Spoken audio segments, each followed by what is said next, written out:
చక్కని సీతకి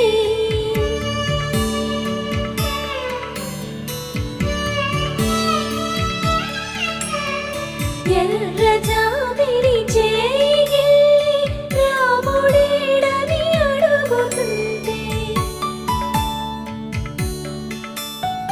చూడలేదని పెదవి చెప్పే చెప్పలేమని కనులు చెప్పే నల్ల పూసై